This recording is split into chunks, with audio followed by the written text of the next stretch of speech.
Olá pessoal, bem-vindos a mais uma sessão Trashback da Trasheira Violenta.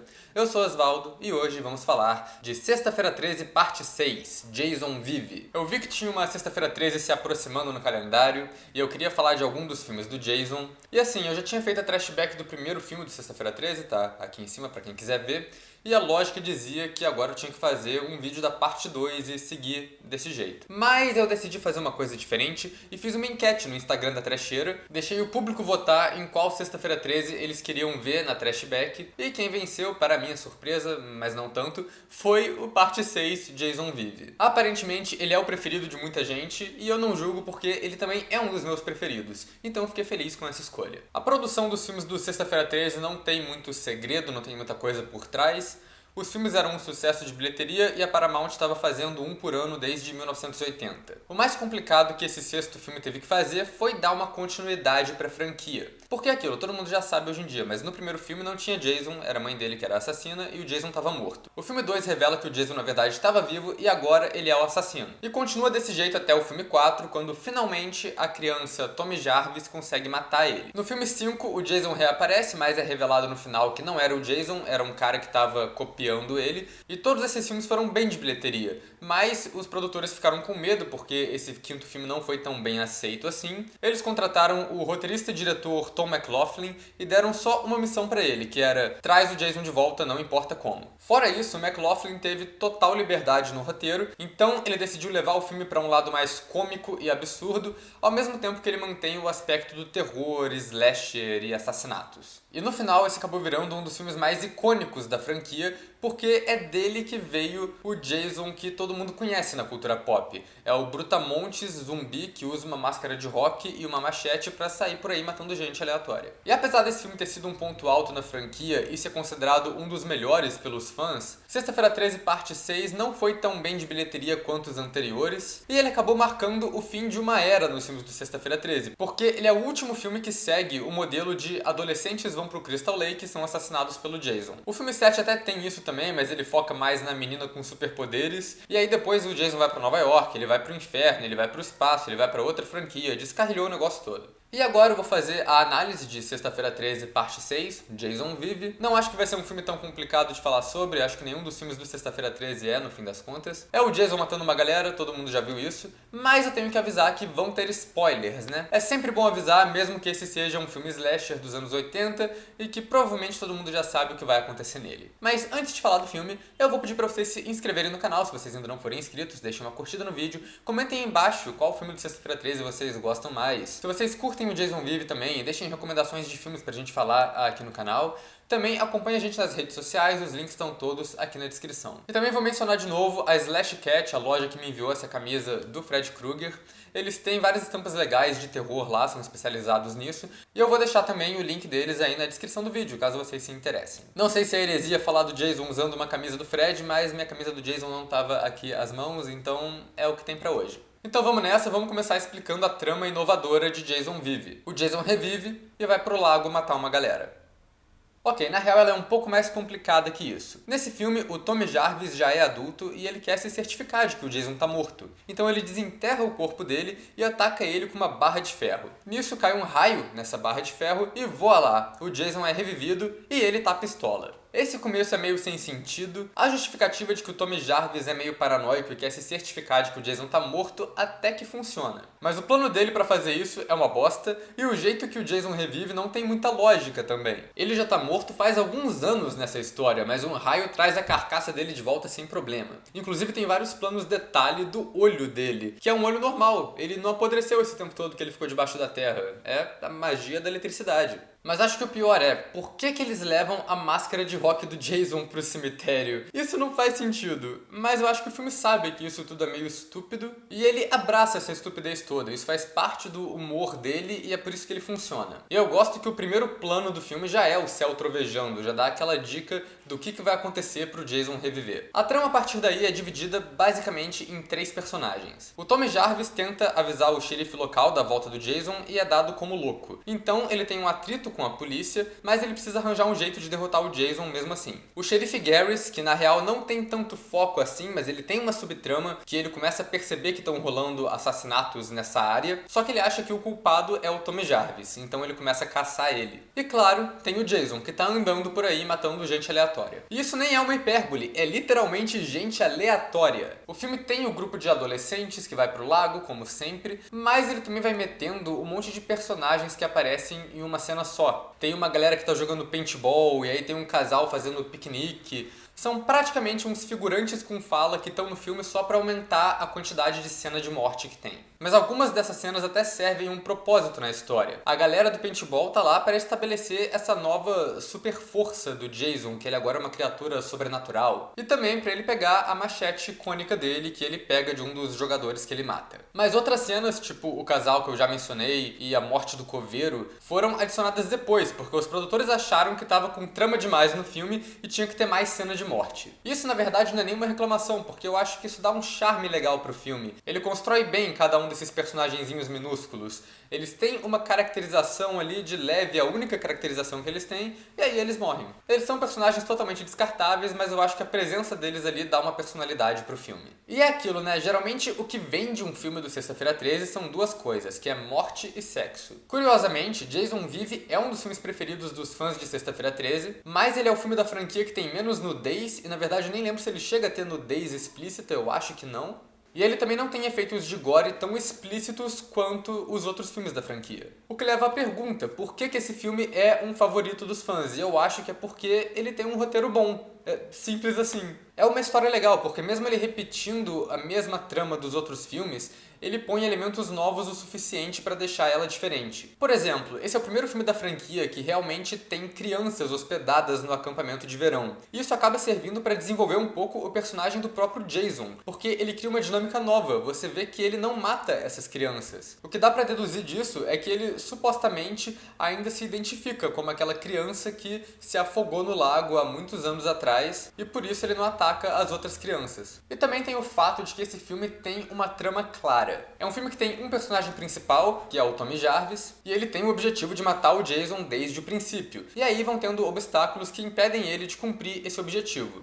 Eu acho que é uma trama mais empolgante do que ver a galera no lago sendo atacada aos poucos e tentar lutar de volta só no final. E o Tommy Jarvis ainda é um bom personagem porque ele sabe o que ele tá fazendo. Quer dizer, tem algumas cenas ali que ele meio que leu o roteiro, ele só sai explicando tudo sobre o Jason sem a gente saber de onde ele tirou aquilo. No final é até engraçado que ele começa a justificar isso, porque pra derrotar o Jason ele começa a ler uns livros muito genéricos sobre necromancia e ressurreição, esse tipo de coisa. E o personagem dele é até bem caracterizado e bem atuado pelo Thom Mathews. Ele ficou um tempo internado em um hospital psiquiátrico, então ele é meio sem jeito pra falar com alguns personagens. Você vê que ele tem uma certa dificuldade ali. E até tem uns detalhes no roteiro que caracterizam ele um pouco. Eu gosto de um que o plano dele no começo do filme é jogar fogo no corpo do Jason. Só que ele acaba demorando pra achar e pra acender o fósforo, que no final cai uma chuva que destrói o plano dele. No final do filme tem uma cena bem parecida, com ele jogando gasolina na água, e de novo ele começa a procurar o fósforo na jaqueta. E você espera que vai dar errado de novo, só que dessa vez ele consegue acender o fogo.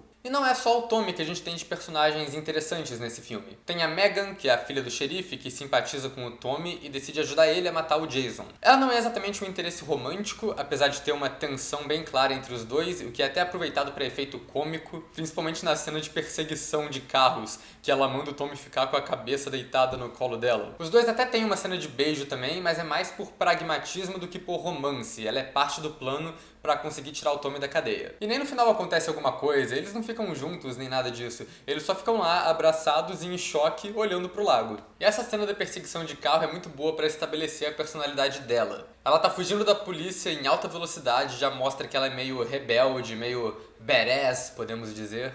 E isso volta no final, quando na verdade é ela que derrota o Jason usando o motor do bote e salva o Tommy Jarvis de morrer afogado. Outro personagem que eu gosto é o xerife Garris. Ele é meio mala e bem antipático. Ele logo de cara já aparece ameaçando o Tommy, tacando ele pra ser preso, sem muito motivo. Tá que o motivo aparece depois, porque ele começa a suspeitar que o Tommy Jarvis é o culpado por vários assassinatos, o que até que faz sentido no ponto de vista do xerife, só que ainda assim o fato dele ser tão desagradável logo de cara é meio estranho. Mas o confronto dele com o Jason no final do filme, pra mim, é uma das melhores cenas. Ele fica o filme inteiro negando que o Jason existe, pra no final o Jason aparecer na frente dele e você só vê na expressão ele engolindo as próprias palavras e vendo que tava errado o tempo todo. E ele é um personagem esperto também, ele não tenta peitar o Jason, ele descarrega a arma nele e quando ele vê que isso não funcionou, ele corre e se esconde. É só quando a filha dele tá em perigo que ele decide atacar o Jason na mão mesmo e ele leva vantagem na luta por algum tempo até, antes do Jason literalmente quebrar ele ao meio. Pra mim, ele é um dos antagonistas secundários e uma das cenas de morte mais memoráveis da franquia.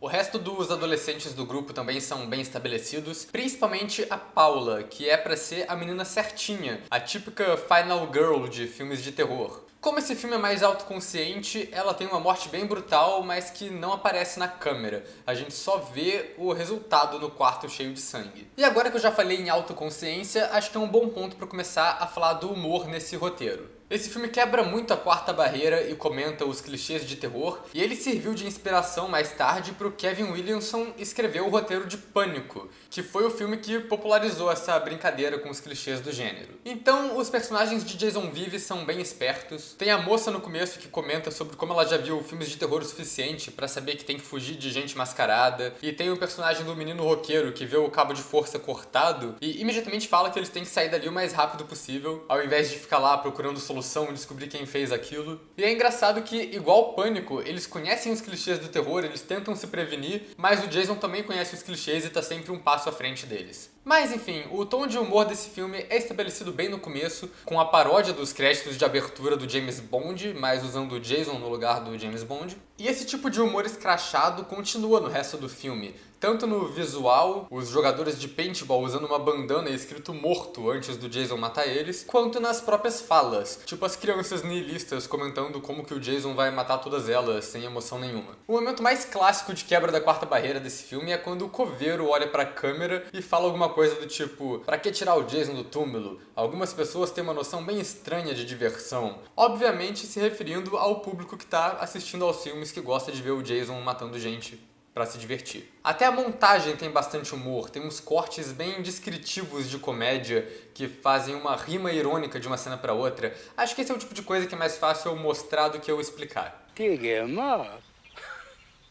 Does he think I'm a farthead?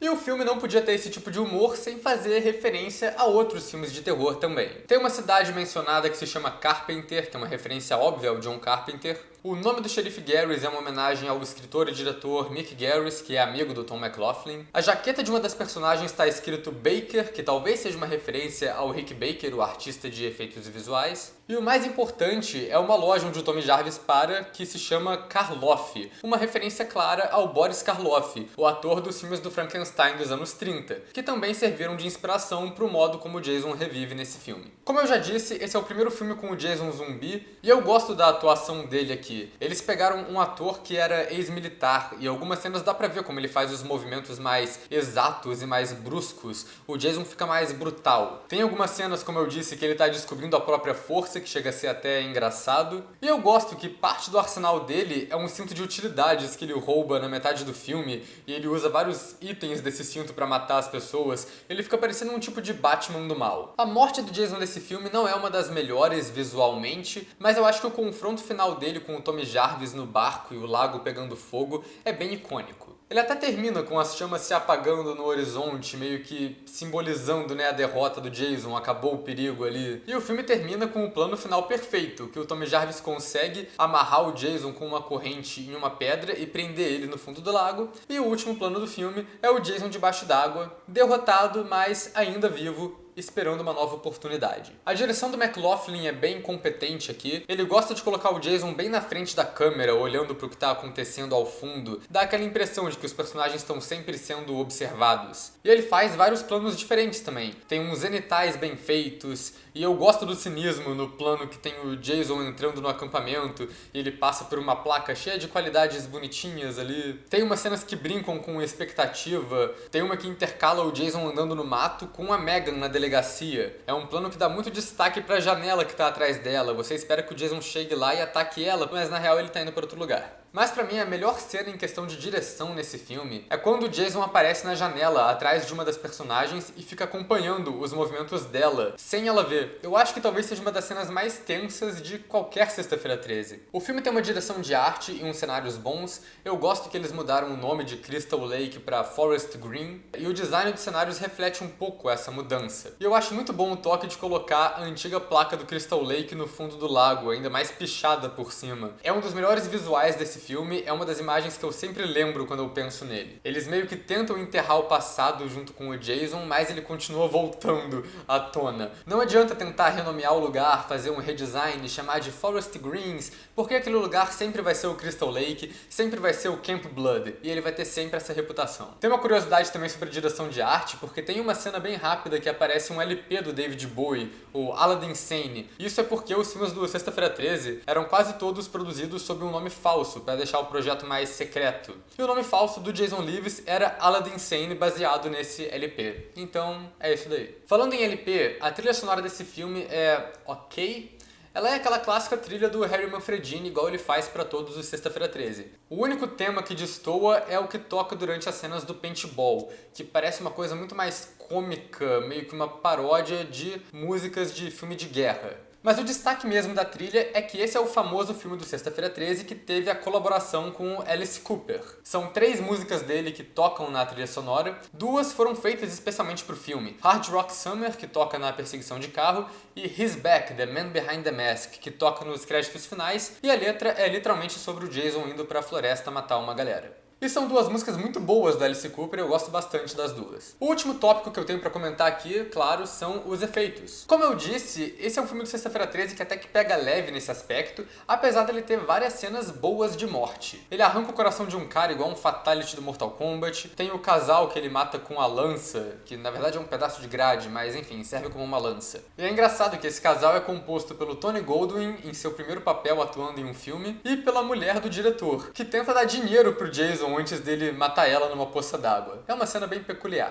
Tem todo tipo de morte clássica aqui também. Esmagamento de cabeça, decapitação, facadas variadas e algumas que são bizarramente cômicas. Tipo o Jason batendo a cabeça da mulher no trailer tão forte que a cara dela fica na lataria. Ou o cara babaca que é jogado numa árvore que tem um smiley encravado. Como os outros filmes do Sexta-feira 13, ele sofreu alguns cortes no gore pela MPAA, mas esse filme na verdade não teve tantos cortes assim, foi uma questão só de tirar alguns segundos de alguns planos, ou alguns planos específicos de algumas cenas.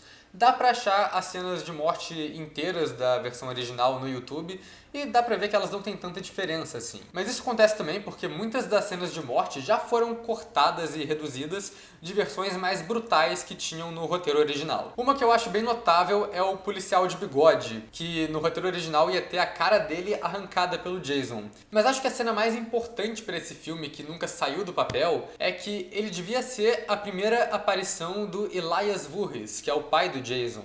Ele ia aparecer numa cena no final do filme, olhando pro túmulo do filho dele, e ia ficar implícito nessa cena que ele sabe que o Jason não tá enterrado ali, ele sabe o que o Jason é de verdade. Pelo que eu li, o estúdio não quis deixar essa cena porque eles não queriam ficar obrigados a contar a história do pai do Jason no filme 7. Não sei se isso é verdade ou não, mas pra mim faz sentido. E é isso daí que é Jason Vive. Ele é um dos meus Sexta-feira 13 preferidos, junto com o primeiro e o quarto. A competição para primeiro lugar é bem acirrada pra mim. A franquia hoje em dia tá parada, tá rolando uma disputa pesada de direitos autorais que bloqueia que qualquer coisa com o nome de Sexta-feira 13 seja produzida. Então deve demorar bastante para sair um novo filme do Sexta-feira 13. E esse talvez siga sendo o último filme realmente bom da franquia.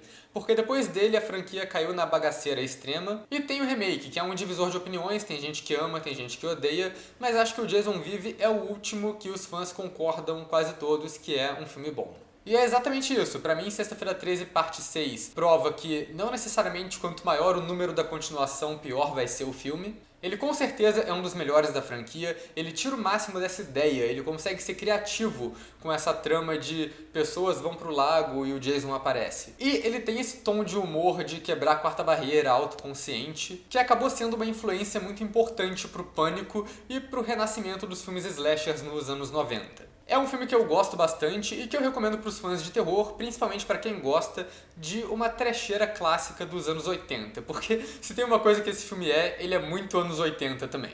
Então é isso aí, pessoal. Acho que não tem muito mais o que falar desse filme. Até a próxima.